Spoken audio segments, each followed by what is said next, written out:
Welcome back to the Plays with Cars YouTube channel and another episode of Project Porsche 944 S2. This here is Dragon Slayer. This is our 1989 Porsche 944 S2 with 200 and how many now? 216,240 miles on it. That's all original. This is the car that we drove cross country from Florida to Washington State last year. We are getting it prepped to start doing stuff this year. So those of you that have been following the car know that we put these new Michelin Pilot Exalto PE2s on that have the vintage sidewall and tread, but modern tread compound, kind of make it look more period correct. And today we are working on the stance. So it sits too low in the rear. So the car always kind of has this like squatting look, Carolina squat going on, which just doesn't look good and isn't right. And it's also caused problems. What happened was we had more weight in the back than ever before, carrying people in the back and a full tank of gas, and the back right tire here touched the seam weld up in the wheel well and kablooied. So all that's been covered in a video before, but you could see everything is all nice and fixed now and good to go. But in order to make sure it doesn't happen again, we need to raise the rear of the car. Now, you're supposed to measure on the rockers on the 944s in order to get the best idea of where they are. And we're looking at, so I'm looking right there at the seam where the red and the black meet. Looks like about 6.5 inches in the back. And about 7 inches in the front. So we need to bring the rear up 1/2 inch based on the rockers. But if you base it on the wheel well lips, I can see here that the front is sitting at, just a skosh over 25. Let's see the other side. Inside also about 25.5. And in the back, we've got 24. So to make this thing look like it's sitting level, really we need to come up at least 1 inch in the back. So what we're gonna do is take the rear tires off, and then there's control blades on the rear suspension, and there's an adjustability cam in there. And I suspect that this car's been adjusted with those cams all the way down, because this is what they typically look like when that's been done. So we'll see if that's the case. Let's get it.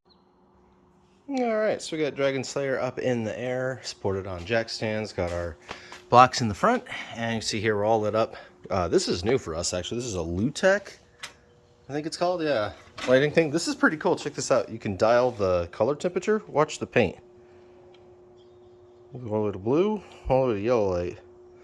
So that'll be fun for detailing and stuff. But anyways, what we're just trying to light up are these. These are the bolts we're looking at here. So there's these 2 bolts. One of them you loosen, the other one has the adjustment cam on it.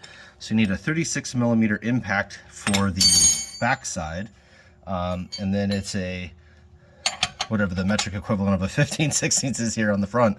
But looking at it, my theory, I think, is correct. You can see the witness mark where it used to be, where that bracket used to be. So we need to loosen this, and then turn the cam until this plate goes up to where it used to be up here.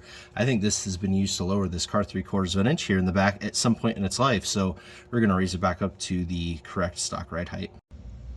So now that I've sprayed some penetrant oil on it, you could really see where the plate used to be, that witness mark, and where it is now.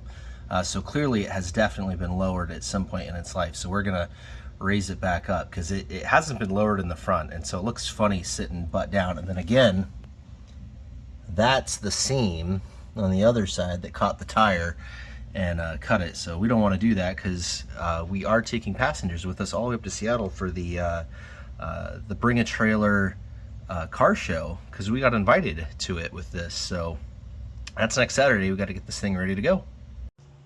And would you look at that, boys and girls? She no longer has saggy butt syndrome. We managed to get the rear up over 1 inch, so it's just over 25 inches now in the back, still at 25.5 in the front. And when you look at the rockers, 6 inches on the front rocker and 6.5 inches on the back of the rocker. So just a little tail high as far as the chassis itself is concerned. But yeah, on the wheel well lips, they are actually just about even now. They're within 1/2 inch of each other.